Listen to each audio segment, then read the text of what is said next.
Well, India has really been at the forefront in thinking around what digital public infrastructure entails, what it can look like, both in public policy and public technology.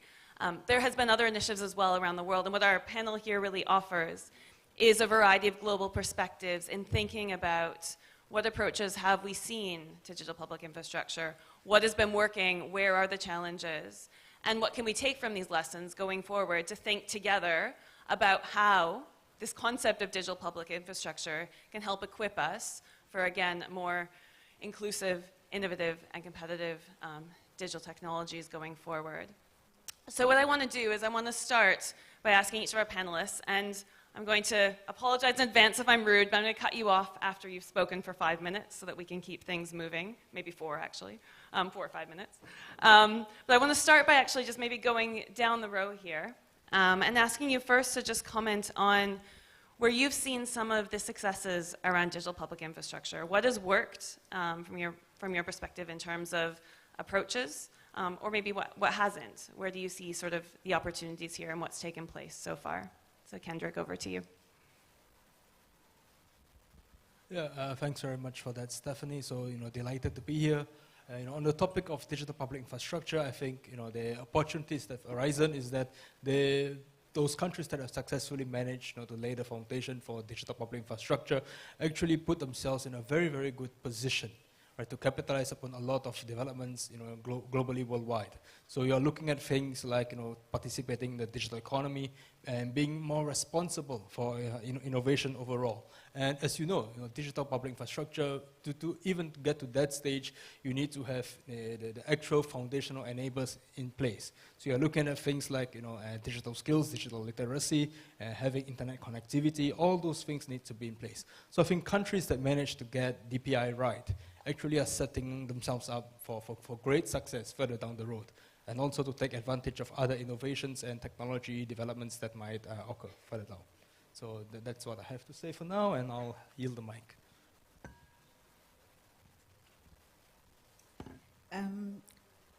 For me, from the experience that I've been hearing from Sharad and learning about India, is that what worked well was that the DPI was built on very good ethical morality. Like, it's really for human, citizen-centered, and for societal development. That's really something that India did very well. And the focus on transparency, I think there's no question I have asked anybody in terms of what DPI is and what they want to do from the India side that has really not been answered. And from what I've seen, it's an open one where the source code is shared. If somebody wants to build their platform on top of what they've built, it's something that they're looking forward to. So, and I'm a champion of open source. If something is not open, there's something, okay, open is debatable, but that open up to so far, it has done so well for the community. And then they foster collaboration. I think they've opened their model to other countries. I think it's 10 countries that are already using the India DPI model now. So for me, that says a lot. If you are willing to foster collaboration, because we don't want to repeat the same thing, spend money that's not needed on things that are needed. And being a South African, I think it spoke a lot to me. Those were the key. I'll stop there now, but I just want to say, as a South African, trust is very important. When you say digital in South Africa, we already think of the negatives. I mean, one of the biggest conglomerate in South Africa, it's building its biggest building I've ever seen on top of a river. And that river it's been supplying a lot of fishes and something in the ocean. So it's not just any river, it's got a lot of history. The Khoisan's history resides on that river. And I drive past the river every day, and I'm looking at this building going up every day, and I ask myself, I wonder what's happening in the ocean for this. So I'll see and I'll hear about that in the next 10 years, because at the moment, the building is going up, and it's in Cape Town. So you ask yourself, yes, this is a big company. They're going to provide skills in tech. They're going to provide jobs. They're going to change the lives of the people. But what about the rights of the oceans and the fishes? And those that can't speak for themselves, they're depending on humanity to save them. So for me, that's the other element that DPI should focus on. And every time I spoke to Sharad, he kept on saying the rights, the rights. So, and our T20 made sure that that word is included there. So I'll stop there.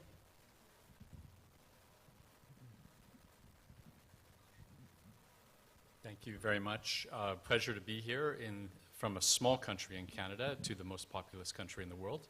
I feel intimidated, but thank you for the invitation. So on digital public infrastructure, I mean, I think a good starting point is to just reflect on what it means, because it is an emerging concept, and we have to kind of keep thinking it through, right, as it emerges. But it is obviously in the digital era, we are now entering a new period of infrastructure. When you think of traditional infrastructure emerging, roads, railways, etc., this was about the movement of people and the movement of goods in an essential way for building society, for building the economy.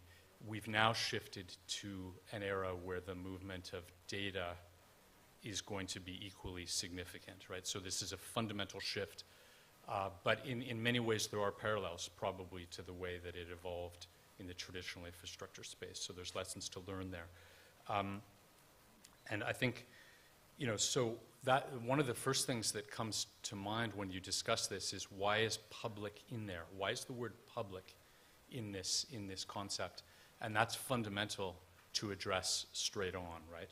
That it's a foundational issue for society and economy, as I said, and I think that for that reason it's so important that public has to be central. Traditional infrastructure has often and even usually included a public element, right? When you think of public transportation, public education, sometimes health, but not, so you get the sense that infrastructure has emerged in a way which is often included public, recognizing the essentialness of it, but not always included it. And what has happened here in the digital space is that things have evolved so quickly and have scaled up so quickly that the public interest and the centrality of the public has not been necessarily thought out and kind of structured in the same way that it probably should have been. So there's some catching up to do here. The next point I would make would be on the Canadian experience. I think that our experience, when you think of the India stack approach to this with, first of all, some kind of digital ID, or even more broadly, just some kind of data starting point, right? In the Canadian context, that is very much a public issue, and there is an established system. It's not perfect. In many ways, India would be ahead of Canada on this, I would say. The second one of the kind of the system of settlement, let's call it, not necessarily financial settlement or payment, but some kind of settlement system. In the Canadian context, that has typically been probably 100% private, if not 100%, but close to it, right? I think India is about 50-50. Where countries go on that, I think, is going to be interesting. The last component of that India stack model of the data governance, I think, is where the contested space is right now globally. It's certainly the case in Canada, where there hasn't really been a decision on what is public, what is private. A lot of it has been first mover, where large companies have just established ways of doing things. Consumers have responded. It can kind of get locked in, not necessarily reflecting the public interest. So those kind of debates are happening now. And I'm going to, when we go in the next round, I'm going to talk about some of the emerging technologies and how they're playing in that, central bank digital currencies, et cetera. The final word that I would say is that for India, it seems to me that this is very much a soft power moment where India can lead. DPI is a perfect example where it's here's lessons that we've learned, here's some technology transfer, but in a very cooperative, kind of collaborative G20 spirit. Thanks.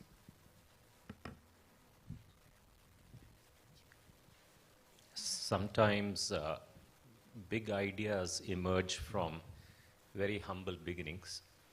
So you heard about India Stack, and I just want to introduce the person who has actually made this happen. Her name is Rajani. If you Google this, Rajani India Stack, you'll find a 2013-2014 slide on the internet, which has these concentric circles. She's a street vendor, and she's a real street vendor, although we don't use her real name. And back in 2013, there was a simple dream. And that dream was that, can we give her a formal loan? She takes an intraday loan. She takes a loan in the morning, buys something wholesale, puts up a stall, and retires the loan in the evening and pays 1% a day for it, which is more than 300% a year. And our thought was that as India, could we bring her into the formal system? To bring her in the formal system in 2013, 2014, you had to do a paper KYC. And you referred to eKYC a little while back. So eKYC was invented for Rajani. And of course, many of you here who are Indians experienced it when Jio used it to give out its SIM. 200 million people signed up for it in 200 days. But actually, the original person it was meant for was Rajani. Then she needed to sign a loan agreement, right? So how does she sign a loan agreement? We needed electronic signing for a street vendor on a regular phone, not even a smartphone. So e-sign was invented. Today, India does more e-signs in India than any other country. In fact, more than 2 times as many e-signs in India as the US. But it was originally invented for Rajani. Then you needed to send her that 400, 500 rupees and take it back. The only way to do that was on debit card. And debit card companies said we'll charge 1% on the way out and 1% on the way in. How does it make sense to eliminate a money lender charging 1% and give it to Visa and MasterCard, foreign companies at that? It didn't make sense. So UPI was actually invented for Rajani. Then if you have 2 Rajanis, one who pays on time and one who doesn't pay on time, the one who pays on time should get lower interest. But do you think our lenders would do that? No, they would only do that if she threatens to take her business somewhere else. Taking her business somewhere else means taking her data somewhere else. That is why a system was invented called the account aggregator, which has gone on, which is now going mainstream literally as we speak, which is our data sharing system. I could go on and on. So essentially everything that you hear about India Stack has been built for Rajani.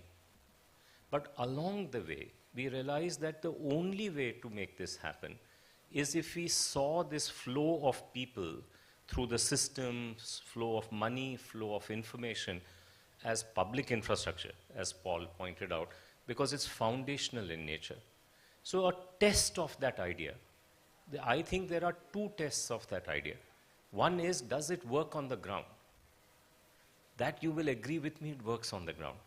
Today we'll do more UPI transactions in India than China, Korea, all of Middle East, France, UK, and US put together. They're not being done by you. You have credit cards. But there are only 25 million people in India who have credit cards. It's being done by Rajani, like people who can't get a credit card. They are the ones who are driving this payment revolution in India, right? So the first test is, does it work on the ground? And that's very important. Second, as a democracy, as perhaps the oldest democracy, and certainly the biggest democracy, does it change the citizen-state relationship? If at all it changes it, does it change it in the favor of the citizen? And therefore, we've had to prove again and again that it is not a tool for authoritarianism. Public infrastructure does not mean authoritarianism. Our Supreme Court has looked at it thrice, and now a consensus has emerged. In fact, our identity system is now in 10 countries. As of today, 85 million people using it. Will reach 500 million people in roughly probably 18 months or so. So first is, just 1 minute, and I'll finish. And so first is, does it work on the ground? Second is, does it result in authoritarianism? Third, in India, if the government was to run this, it won't work. So we had to make it privately provisioned public infrastructure. Our airports are good because they're privately provisioned public infrastructure. If the government was running the airports, they won't be that good, right? So you needed to do that. And how do you make sure monopolization doesn't happen and people are not exploited by those private parties? So UPI is run by private players, but it is free for our citizens. How do you make this magic happen? So this is really a set of learnings that are now available to the rest of the world, and we'll come back and talk more about it a little later. No, thank you. I mean, I think that across the sort of brought out some really interesting considerations. One, about sort of what works. So I think what we see, as Sharad, you brought out in the case of India, is this sort of careful thinking about what the citizen looks like and what their circumstances are. Paul also indicated that it is a bit possibly more of a complex question as we look globally about what public interest looks like. And how do we sort of, how do we think about that? And I think, Beratang, also your comment about thinking about within South Africa questions of trust from the onset in the process, I think was also really important. I think also, so that's what I wanted to do with this sort of next round of questions, was to have us think from what you've just sort of shared, is to where do we take this next and how do we look forward? And one of the things that's unavoidable is discussions about generative AI or discussions about what's happening as we start to see these large language models based on these data sets of what already exists that are processing, often in ways that we don't see, and that's moving forward massively and what seems to be very quickly. And as technology changes in this way, it provides a really interesting context for us to think about, well, we've seen what's happened with digital public infrastructure in these cases. Well, what next? And what does digital public infrastructure look like that is equipped for AI as we're seeing at this moment, but also equipped for AI as it's going to look like in the next year, the next 5 years. The next technology, AI, it's not necessarily going to be AI in the next 5 years that we're talking about. And so what I wanted to pose to the panel now was this more forward-looking perspective and thinking, as you've already started to raise, possibly what are some of the issues that we need to be thinking about when we're thinking about digital public infrastructure in this context of changing technology in the directions that we've seen it starting to go over the last sort of 6 to 12 months. Or alternative, if you don't want to talk about the issues, what do you see from digital public infrastructure that can offer us insights for trying to ensure both innovation and a people-centered approach or framework for AI or for evolving technology? It's a big question, but let's push this discussion forward and think about what we can take from what you've shared about how we might think about digital public infrastructure next. I don't know if you want to go in the same order. Is that? Do you want to go the other order? Sharad, do you want to start? And we'll end with Hendrik. And I'm going to keep you to 4 minutes each because I want to have some questions. Yeah. So the top layer of India Stack is actually to do with data. You know, what's the digital infrastructure needed for moving data, right? And so one kind of data that you have to move is personal data. That is called, in India, the DEPA, Digital Empowerment and Protection Architecture, DEPA inference cycle, which means I can send all my data to a doctor, I can send it to a lender, they can infer what's wrong with me, whether I'm eligible for a loan, you know, things like that. And that system is now ramping very quickly. But very often that doctor or lender will use an AI model to actually make that inference. You know, we are not very far away. When you go to the doctor and show them what it is, they'll have a bot AI system that will help them make a better decision, just like a pilots use an AI system to fly the plane. And this will be true also for the lenders. So the question for us is, what will be that AI economy like? And do we live in a world where there are going to be many AI models, or do we live in a world where there are only 2 AI models? Obviously, our desire is that there are many AI models. Now, if I'm a modeler in India and I want to develop a model, or in Canada or anywhere here, then for me to be a good modeler, I need access to training data. Without access to training data, I cannot be a good modeler. And if that access to training data is available to me only in the US, then US will be the dominant country in producing those models. So important for us is to unleash this possibility that training data can be made available to me as a modeler more easily in India than, let's say, in the US. That's the system India is going to introduce in July of this year. It's called the DPI training cycle. Why is it significant is that India, unlike the US, is taking a techno-legal approach, a technology and legal approach to ensure that when I get that data to train my model, privacy of the people who contributed that data, whose data it is, that aggregate data is not compromised. And that is ensured with computational guarantees rather than legal guarantees. And why is that important in India is because if I have legal guarantees, enforcing those legal guarantees in a court system is very hard. Our courts, while very well-meaning, they take forever to resolve these issues and therefore they're very difficult to do.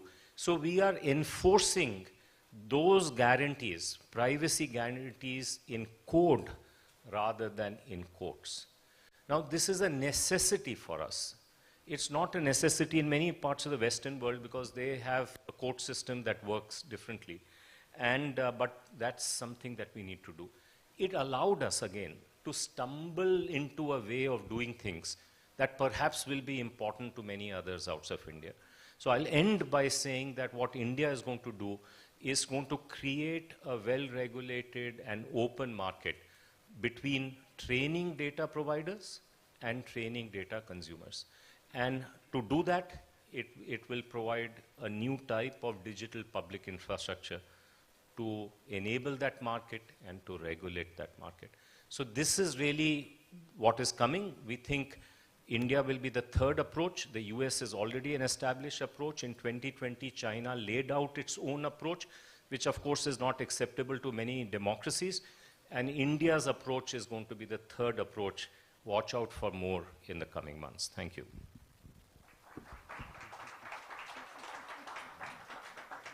Well, it's hard to top that. But let me just say that, when you think of the evolution here again, approximately 100 years ago, people had difficulty moving themselves or goods very far away from their communities, right? And now suddenly we have, amazing infrastructure. Now the digital revolution means that data moves very quickly and it automatically creates a global interface, which creates both an opportunity and a challenge, right? So the opportunity is to connect to the global data and digital infrastructure, and the challenge is to have things imposed upon you by that structure, right? So that's the dynamic that's going on right now. I think that the technology is moving very quickly right now. I'm going to mention three things going even beyond artificial intelligence, but let me start with artificial intelligence about in my mind, there's no doubt that artificial intelligence will be central to the way the digital public infrastructure emerges. The question is, I think, as was stated, how much is in your control? How much of that is a tool that is based on data you control as a country level or a regional level? And how do you maximize the usefulness of that artificial intelligence without being reliant on other algorithms? And the good news is that AI is quite scalable and transferable. So as long as there is an open system, of which there are hints now that things could go well, but it's moving so quickly right now that this is a top priority for everyone to be focused on. How will AI integrate into DPI? I would add two other things to this. One would be digital currencies, particular central bank digital currencies, but digital currencies in general. They're coming in some form or another, but it is very much unknown at this point. And that mix of public and private is once again playing out. Would this be a central bank digital currency controlled by the Federal Reserve Bank of India, for example? I know people have spoken very highly of them, but are they ready to do something like that? In Canada's case, we're not sure that the Bank of Canada is the place to manage. Yeah. Right, but will it ultimately be something that government controls, or will it need to be something that's more private sector led in the implementation? So those are happening worldwide, and I think that will have an implication. I think quantum was mentioned yesterday, and so let me say on quantum computing, that it's here already. There are functioning quantum computers at a small scale with just a couple of qubits. But that's something that's coming sooner rather than later. So how would that be integrated, right? And it's probably more fundamental than when suddenly air flight emerged to a ground-based transportation system and had to be integrated.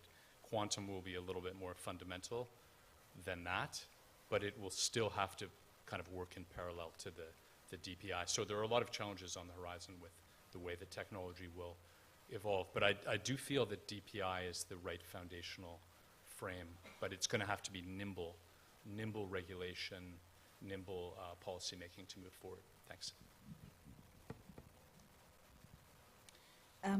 When Paul was speaking, I remembered that last, I think midnight, I was still awake.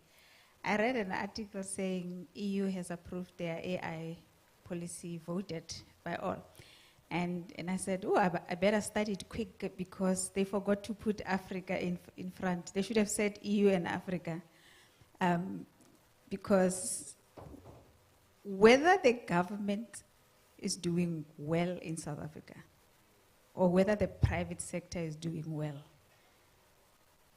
I think we don't trust anyone in terms of who's doing it. Maybe if it's coming from the academia, people are like, okay, maybe. So I like the fact that you said it's a public, what word to use, Sharad?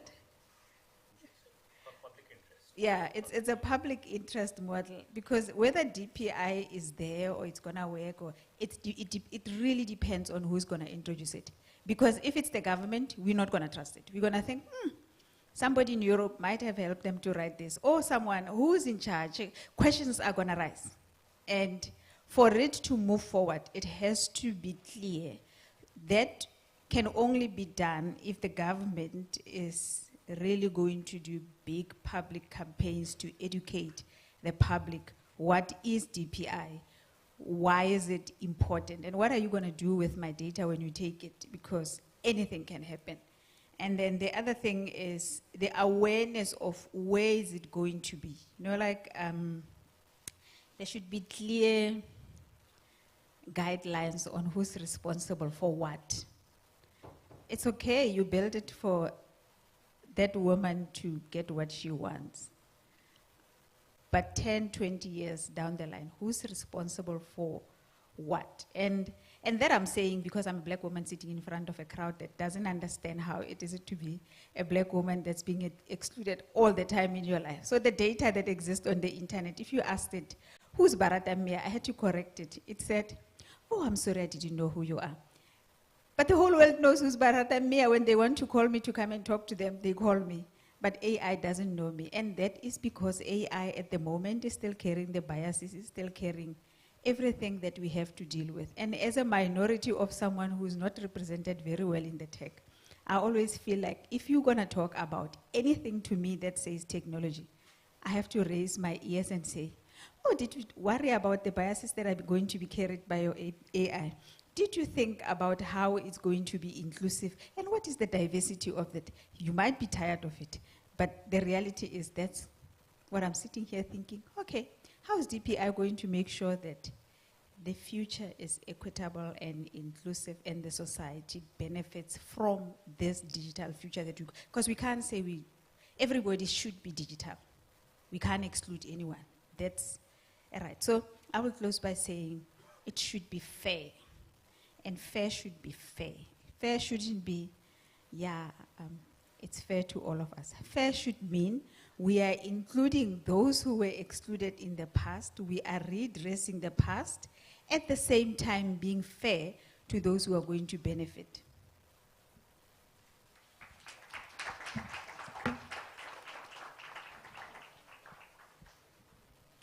So the benefits of being the last one here is that I can get to say that I agree with everything and that's it.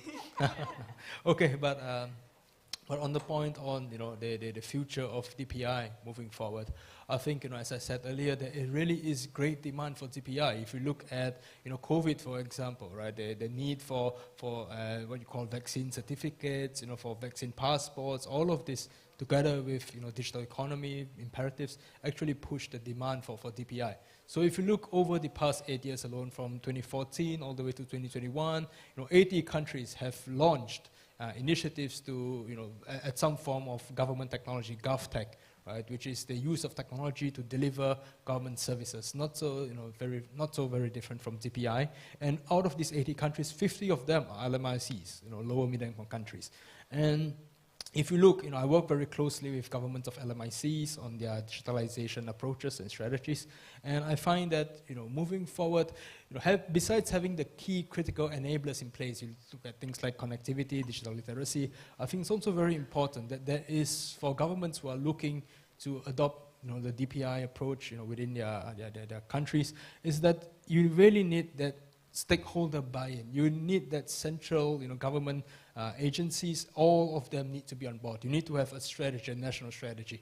Because what I find most of the time is that in the absence of this kind of strategies and buy-in, you have a lot of fragmented efforts, and they don't really end up anywhere. You have piecemeal digitalization here and there, and it doesn't make for a very pretty picture when you try to scale it, or you try to look at it from a national, central perspective.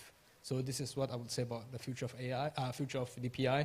And on the topic of AI, yes, there's a lot of, like my dear speaker to the right has said, there's a lot of discussion about AI principles, but I find that of the 193 countries, represented within the UN, right, a lot of these principles are actually very, pardon me, my European friends, very Eurocentric. I know that the OECD has talked about, the need for OECD AI principles, but I find that, like for example, my African colleagues are not particularly well represented in this regard, and I think there is a need to take into account their voices to make sure that they are represented. As for a global consensus, on AI governing frameworks, I think the main barrier nowadays is that, we talk about AI, which is fundamentally, machine learning, which is driven by data. Right? You talk about data to policymakers, and immediately all the barriers come up. They're like, yeah, this is a matter of national security. All the political barriers come up.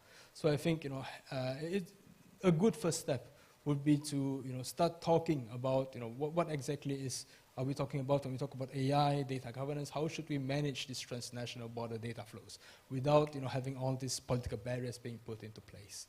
So I think that should serve, having those kind of discussions like the ones we are having now would serve as a very good first step towards, having a DPI and, AI-driven digital economy worldwide. Thank you. Thank you. So on that, I'm going to open the floor to questions. We only have about 6 or 7 minutes left. We're going to end on time. So I think I'll take around 3 questions maybe. I'll take them in a row. Please keep them to questions. If you have comments, grab the panelists after, and you can tell them your comments. And I'll give you each 3 questions and then probably 30 seconds to 1 minute to respond, so use your time smartly. So I can see one hand there. Do I have any? I want to make sure I have any women with a question. So we'll take front row, you in the back with a very dramatic hand. And do we have any women with their hands up, just to get some gender balance in the questions? Any women? I can't see. I see hands in the back, if you see. And the lady in the back. So we have you, brown shirt, and lady in the back. And any more questions? Please grab our panelists. They're here. So my question to the panelists is, how do you ensure that AI-driven DPI is fair, egalitarian, and transparent when digital technology, digital infrastructure, digital data, digital HR capabilities are not evenly distributed around the world? How do you ensure that such a system is fair, equitable, and transparent? And then the brown shirt there, the glasses, and then in the back. So maybe we can, I'm not sure if we have 2 mics, so you can take my mic and bring it to the girl in the back. Warm regards to all the speakers, ladies and gentlemen sitting here. My name is Ujjwal Sonkar. I'm a researcher in Indo-Russian relations, and currently I'm researching about quantum technology into security applications. As you see, and as we just heard, that quantum is a reality, and they're already working supercomputers. The evolution of quantum technology possesses a great risk, as it has the potential to bypass the current encryption protocols which are widely used, such as RSA, AES, and so on and so forth. I'm pretty much interested to know your opinion that how the research on post-quantum cryptography is essential for securing the data for ensuring the national integrity of our nation. Thank you. Thank you. And then to the woman in the back, and then I'll let you all respond. You can choose. She's on the left-hand side there. Can you raise your hand? Just keep walking, hands up. I can see. Sorry, I see it. There you go. Thank you. Oh, Good that's afternoon, not a woman. everyone. I thought there was. Oh, I'm sorry. I just saw the hand. All right, we'll go with this. Good afternoon, everyone. sorry. My question is to Sharat Sarma, sir. Sir, I'm Yuvraj Oza from Jain College, Mumbai. And my question is, like, India has made a significant progress in domestic financial technologies, as you mentioned, such as the widely accessible UPI and the UPI 123 payment system for the non-smartphone users. And the system like ONDC in implementation and pre-sanctioned credit line through UPI. Considering cross-border transactions, some countries like the BRICS nation are exploring alternatives to the US dollar, such as developing CBDCs, and countries like Russia, Saudi Arabia, Brazil, and other 18 countries, I guess, have been invited to join the cross-border transaction system. So, the plan to establish and bank provide alternative loan to the IMF and World Bank.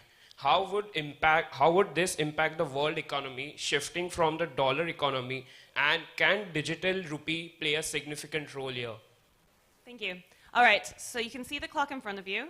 We have 40 seconds per person. I'll start on this side, move down. Okay, so I'll tackle Ambassador Shinoy's question on how to ensure that AI is fair, right? So I think a very good first start would be to break down silos that exist between, for example, engineers and policymakers. I've worked in a lot of situations where, the engineering team, very well, but they are clueless about the idea of fairness and equitable, right? So I think that would be a very, very good first start. And for the gentleman's question about, the post-quantum cryptography. So, you might be familiar, right? So just as quantum is used to, crack cryptographic methods, the same ways can be used, as using quantum as an alternative. So there was this method known as SHA-1, which was broken, and now you have alternatives. So I'll pass on to the next speaker. I think ensuring that everything is fair in this world, you must have ethical guidelines, and they shouldn't be driven by the tech industry. All stakeholders should agree on these guidelines.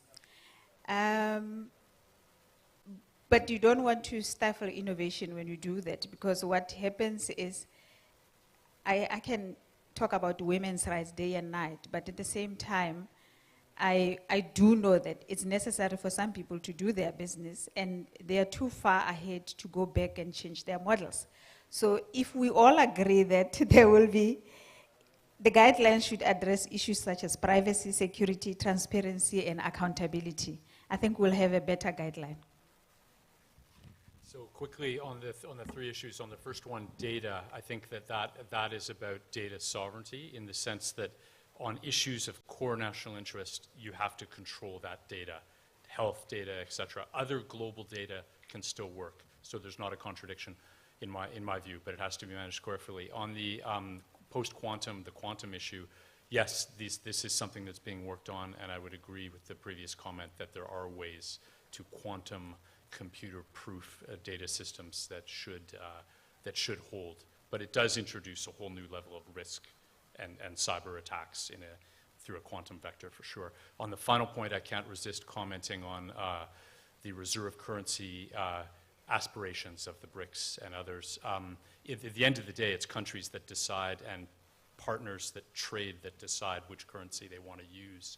and that has to be a credible currency for both trading and reserve assets. And when that appears, it can push out other currencies. You still get your full 40 seconds. I don't have anything to add to the reserve currency because I'm a techie. What do I know about that? But I can say a few words about the AI question. Clearly, ethics and fairness, and those kind of issues, even alignment with human aspirations are very important things. And you need to be able to test models, whether they deliver those or not. And we already live in a world that if you take an app and try and upload it on the Apple Store or the Google Store, they take a few days before it will be authorized because they test for it and say, is it malicious or not malicious? So our view is that ultimately we need this to happen to models. Before models go wild and are generally available and distributed, there has to be some testing so that they're labeled and people know what the model's biases or features, or because some things that we think of bugs are features, some things that we think are features are bugs. And so that testing is going to be very important. But that testing makes no sense, testing makes no sense if there are only 2 model makers in the world. So you need 20,000 model makers in the world. And to have 20,000 model makers in the world, you need digital public infrastructure to liberate innovation so that every part of the world is making models that are relevant to them. So I would say it's not AI infusing DPI, it is DPI for AI. Without DPI for AI, you will not have fireflies lighting up the sky. And if you don't have fireflies lighting up the sky, you won't have the ability to pick and choose the good models and reject the bad models. Thank you. That was a good point to end on. I think really gets back to one of the benefits of this panel being its global perspective. So thank you very much, Sharad, Paul, Baratang, and Kendrick. And I'll hand back to organizers. Thank you, Stephanie.